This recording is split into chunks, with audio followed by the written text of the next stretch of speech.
What's up, YouTube? We're gonna look at cars and trucks. Gonna keep it as brief as I can, but we'll get into some stuff. Well, found some cool things from, well, especially M2, but we got some mini GT as well. What should we look at first? Well, this is a casting that I've seen in a lot of the two-car sets with M2, but I finally found it by itself. They seem to get taken up pretty quickly. We've got a lot of releases. In Edelbrock, we had I think cams, either comp cams or a Holly or a Moon. Probably, I think Holly and Moon. So, but this is a shell. I just saw it on the pegs. So let's take a look at it. These are a lakester or belly tank hot rod cars they used after the war to get a pretty much ready-made, streamlined vehicle that was fairly neutral in aerodynamics, so you wouldn't fly up into the air, and get some speed out of it. And they still race these cars these days for land speed records. But M2 did a great job on the casting. It's a good piece of hot rod history. So I wanted an example of one of these, and I finally got it. And these could have been in all sorts of different classes, and different engines would power these things. A lot of experimentation going on, especially after the war. A lot of people had those good skills that they learned. This is a solid metal casting. Looks like it's two pieces. I didn't take it apart, but it's got some good detail. You get the radius rods and all that stuff for the suspension. A little bit big on the axles, so I'm guessing that the wheels are supposed to be more closer like that. So we'll probably cut the axles down and get that squared away. You got the bubble canopy. I feel like since it's flat on this side, this might have been actually upside down on the airplane, or this would have been attached. Just guessing. But I guess P-38s, P-51 Mustang drop tanks were popular. Stuff like that. The bigger tank. This is usually the centerline tank on the plane, not the outboard ones. Because they had to use sort of a big tank for this, relatively speaking. They had to fit at least the driver and the engine in there, and give it a long enough wheelbase so it would be a little bit stable.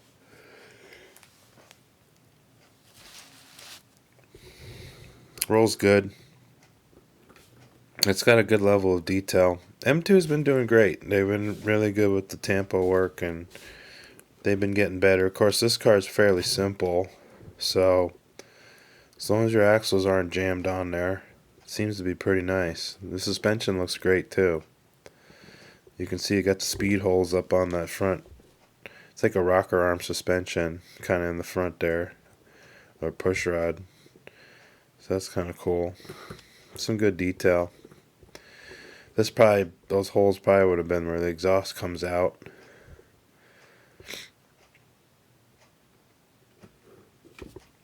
Who knows what kind of cooling system they're running. But anyway, cool piece of history, so I'm glad I have it. Let's move on. I think it'll look good with the hot rods back there. I feel like I should paint this a different color, though. I don't know. Maybe we'll leave the shell alone. Let's get a little bit of a shot of it by the rods. Looks kind of cool, doesn't it? Alright. Let's keep moving through M2. Well, this is an oldie but a goodie casting. It's one of the early days of M2 this casting was out. Always a good one to see. I love the four-wheel drive patchies and the Stepsides and all that from the 50s. They did it in the more modern, from what 50s were, but this would be like a 70s Desert Fox striping. So really neat looking.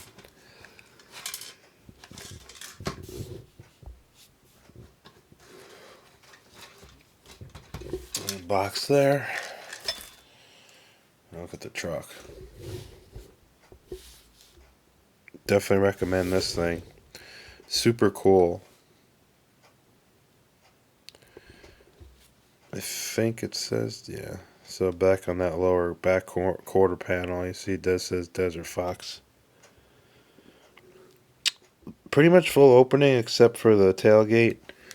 But we have the hood. And then the doors. And the doors, really not easy to open. It's better with a tool.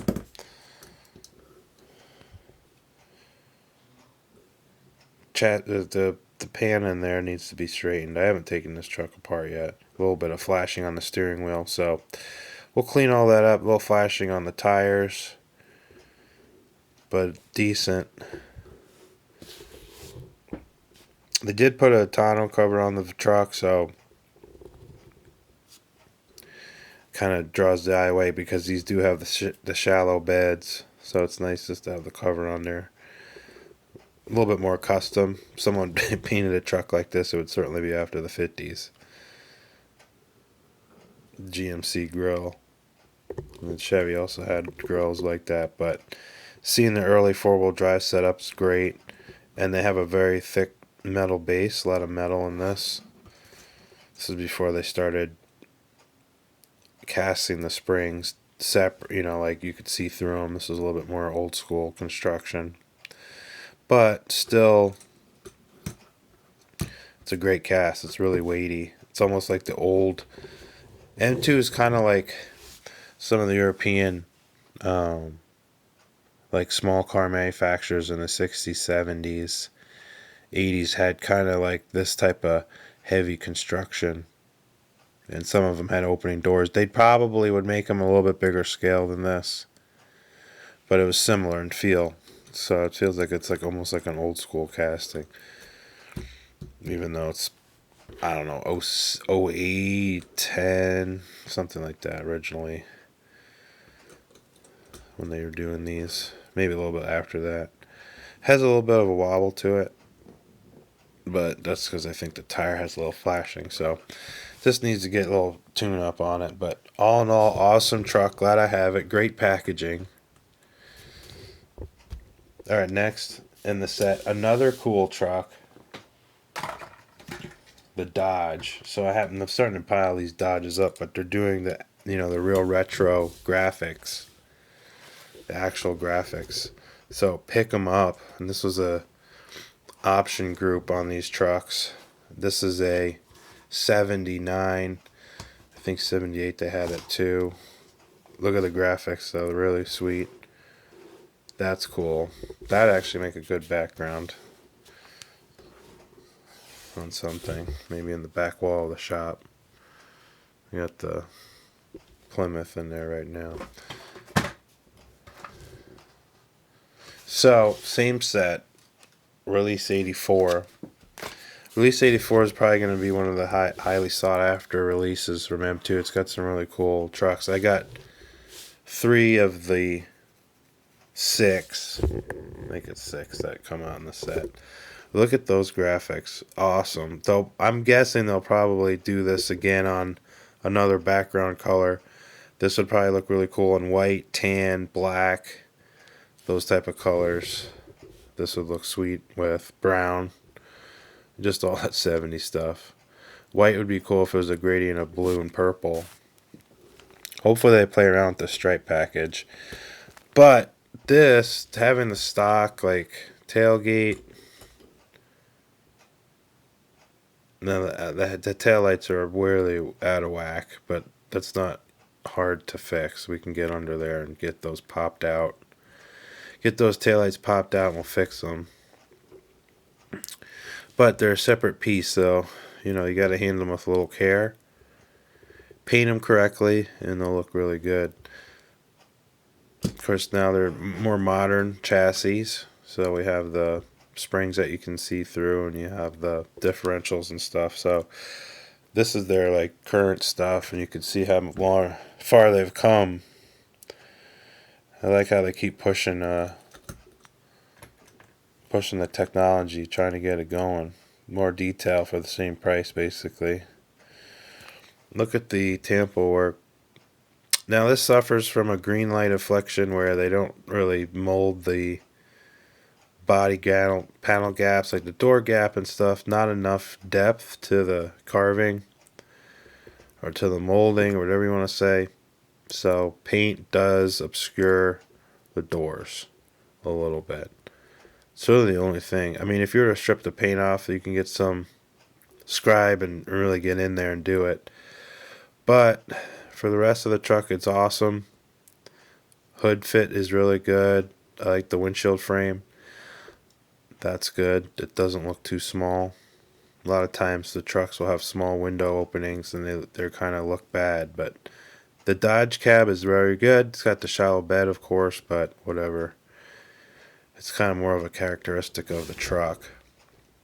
But it looks sweet. I mean, we have so many great liveries now. We got the macho truck, Power Wagon.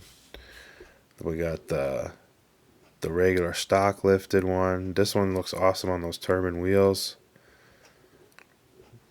This is a 79, and I also have macho truck. Let's take a look real quick. Back this up. It's cool having the Dodges like this. Usually these are the first ones to rust away and go away, and all the square bodies and Fords stick around. It's not too many Dodges like this around anymore. Where's my other one? This is some cool stuff. The Snow Fighter. As someone corrected me, not Fitter. The Snow Fighter. I get it. Look at all these cool like packages. All these rare packages that they had back then that you could get from a dealer or sometimes factory or regional. Sometimes they'd be regional packages. A lot of times, let's face it, it really was just an option group that they ordered together and put some stripes on it. This one's sweet just because it has the early Dodge grill. So, cool stuff. We all love these. Who wouldn't? With the wheels, when you black wash them, they look a lot better. That's what I did with this. So that Dodge is looking good. A little bit more black wash on the front end. Kind of brings out the detail a little bit more. These are both 79s, either a 79, 78. Yes, a 79 as well. This is a 76 or 74. So you can see how the grill changed. Anyway, getting a little too nerdy with that. Alright. Let's move on to another fantastic casting. I'm going to do it in the middle of the video just because we actually have cool stuff after it. And we'll just round up some more M2 before I get to the 2-pack. So this will go along with the yellow. I found the green. So look at this. Awesome. This one's going to be tough to find. I get it. But it's one of 9,600. The Dodge is one of 9,250. And the Stepside 58 GMC 9,600. So it's interesting. They come in packs, but they must have singles too because they're not all the same. Maybe they do more chases. I don't know. Maybe one of them's a chase. Maybe I haven't really thought out that much. Probably that's the case. Well, let's look at the van. So the green is sweet, and they don't put the rear tire carrier on this one, so it looks a little bit more like right out of the factory. They also don't do the front air dam like the yellow one had. And I got the old yellow here without the tire dam because it fell off. So she's right there to compare. But the green is awesome. I think that out of the set, and hopefully they do more of these, more colors. There's unlimited things you can do with vans. I mean, really, themes and color schemes. So I'm sure they'll do all sorts of cool stuff. I think that maybe we'll do a base swap on one of these vans just to see what a lifted club van looks like. Beauville. Sweet van. And I did take one of them and did the reverse light, so I'll have to do that to this one. Someone kind of brought that to my attention. I forgot about that. That was a detail, but it's easy enough to put a little white paint down there.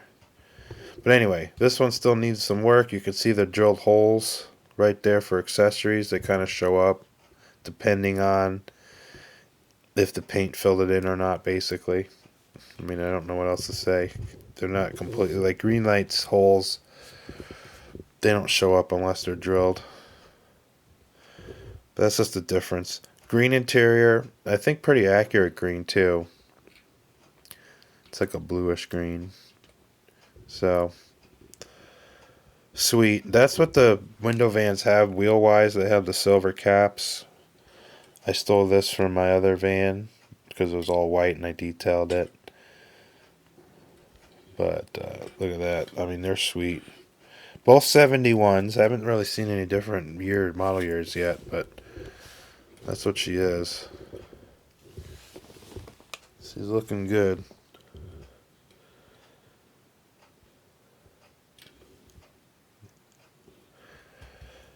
Alright. Let's look at another cool set.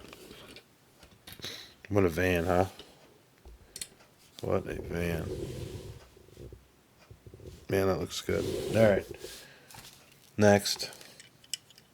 Well, this set just came out, and I finally got the gumption to buy it because it did have a good color scheme. That's basically it. But gumption is what you need because these are expensive. And we all know that M2 sometimes can be just the same old thing with different colors, or, you really gotta like the subject material. This one was a stock offering. They do the stock stuff. They really will. They don't have to have sponsorship on every set. We all know what the trailer looks like, so I don't really need to go into that. But the mint Ford is awesome, and then of course this Bronco. If I have to choose, I don't prefer a cut fender Bronco over a regular one, but that's just me. A lot of people don't care. Also, it's kind of weird, they got the big tires and everything, but it's really not lifted that high. You'd think this truck would have a little bit more lift to it with the wheels and tires. And I almost want to make it stock, but then you have to cut fender, because you could put some smaller wheels and tires in. This will look pretty good. It has basically a stock ride height, pretty much. I mean, it's really not lifted that high. It's not like all the other pickups they do that actually look lifted. So, but it's a cool truck. A lot of good detail. I don't have too many of these Bronco castings just because, again, I don't like the cut fender look. And a lot of the Broncos had funny liveries. This one was a stock livery, pretty much. And it's got the V8 in it, that was a cool thing. So Ford put the V8s in them, and the 6s, but you can get a nice little 302 in these 289s in the early days and be pretty good. Basically, they had to retire this body style because it was just too rudimentary. I mean, it came out in the mid-60s, and it was fairly basic. It was kind of like following after the CJ Jeeps. But it was more comfortable than a Jeep. But then it started to get outclassed, especially when Blazer came out early. Remember, Blazer was out 69, and this thing didn't get fixed or changed over to what we know as the later year Broncos. 77 was 78, I think. 77, 78 time frame is when this one changed to the other the Ford F-150 base truck. This is more like its own thing, really. It really wasn't based off too many things, I don't think. But yeah, so it kind of lost its charm too, when it went to the bigger size, but the competition dictated that it needed to be bigger and more comfortable, so away went this thing. But it was cool. Tops came off, you can put a half cab on it and make a little pickup. There's all sorts of cool things you can do with it. Now, look at the Bronco. Look at this thing. So, Roadster car, and they're calling this, what do they even call this thing? 32 Roadster. So, Ford. And it's got the spokes with the top up, and it looks like those might be single barrel setup, something like that. This is running a flathead, You know, the other, I don't think any of these might be all different engines. I didn't even look. Yeah, it's a flathead. These are pretty much all flatheads. And you could tell, well, just a couple of reasons, but the exhaust manifold is 3. Even though it's a V8, it's Siamese, like a small block Chevy. Exhaust port's a little different on flatheads. But anyway, 3 exhaust ports, even though it's a V8. And then you have these kind of flat cylinder heads. That's what I call them, flatheads.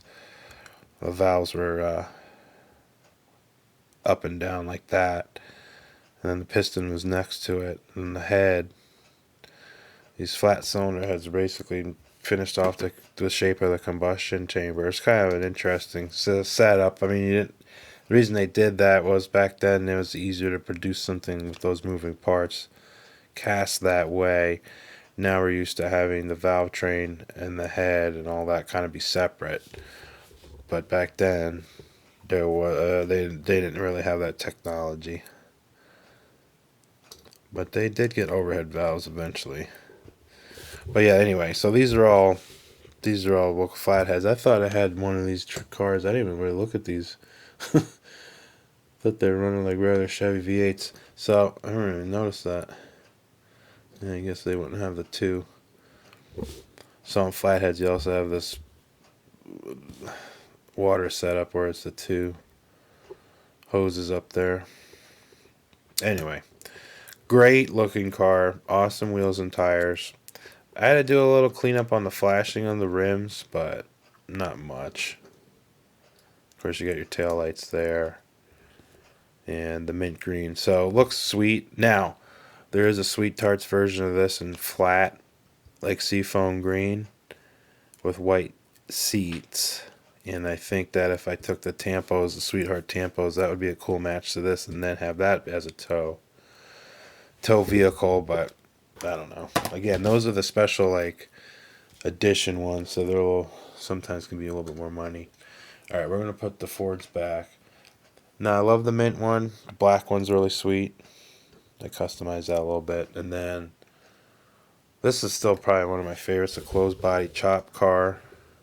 This is like a Vicky. It's just awesome car. The color and everything is sweet. I mean, they knew. It's like the old vintage, old school hot rod. I've talked about this car before. There's some dust on it. But this thing's sweet. Now, the other thing I'll do to this car, since they do the chrome headlights, that's fine. But I like to put a little white on the headlight. Makes it look a little less toy-like. You can see that this one didn't do that yet. So I just feel like that looks a little bit more realistic. So that's probably the only other thing I'll do. This thing's awesome. So I'm glad in the end I spent the money to get it, because I actually like both cars in this series. Sometimes I just want the truck. And unfortunately it's like dumb, but whatever. I like the car as it is. Alright, so let's park these back. I'll put that in the middle. Let's back up here. There we go.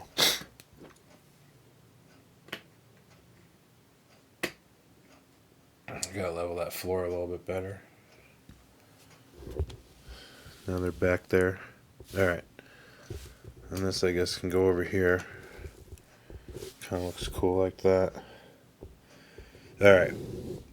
Next, we're going to look at some really cool cars. Let's look at this Beamer. So, this is a B7 xDrive. It's basically Alpina tuner. Takes this car and you know, does all their things to it. The thing about Alpina is they work really closely with BMW, so like it's not just throwing some bolt-ons. They really do the software in the car. That's kind of like why it's so expensive. Well, that they get factory warranty, but in the end, kind of the last of this type of vehicle, because really it's all hybrid and electric. Really, where the money is going to. I mean, luxury buyers on OEM new stuff, they're really going to do more electric. It's not too many of these. So this is really like twin turbo, small block V8 car. It's 4.4, the tried and true 8-cylinder, 600 horse, almost 600 foot-pound of torque. Car goes under 4 seconds, 0 to 60. It's all-wheel drive. This is long wheelbase car. They also, they still make two wheelbases of the 7 Series, and this is a long base wheelbase. You could tell that rear door is stretched. Different rims on this car for the Mini GT casting. They also cast the deck lid. Mini GT, the guy that does a lot of the stuff there, they were talking to him about the new James Bond releases that they're going to be doing. So I'm excited for it. A lot of cool cars I like in James Bond, and he was saying a lot of times, and really he didn't bring it up, but Corgi really had the licensing from the get-go. There has been other releases of James Bond, but it's always been people taking existing castings, making them James Bond vehicles. But they're going to really redo the cars for real and have them really to scale and everything. So I'm excited about that. And but what he was talking about was, the different DB5s, the Aston Martin cars. They had small changes, and they're so small it's funny to tool a whole new 1/64 scale car. But he did it and made changes. And this one, I'll show you what the old school or the other BMW I got. I was looking at the casting. It's kind of like a different core, even though it's the same thing. So we notice on this car we got a spoiler lip, and then on the black one that I have, it's smooth. We can see the lower valence with exhaust, so we can see the difference in the ports. So there's a whole bunch of different things. Roof line's the same. Bumpers pretty close, and wheels are different. More spokes on the stock wheels, but these Alpine rims are really sweet, and they're one of the signature items on the vehicle. Blacked out trim, chrome trim there. Mirrors the same, lower rocker trim same, pretty much. Grille, headlights, and then the front splitter, the lip there. Similar but different, as you can see.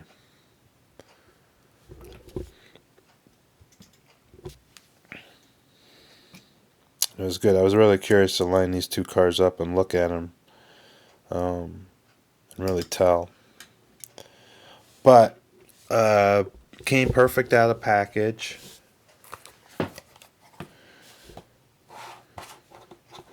Casting number 557. Of course, all fully licensed and everything.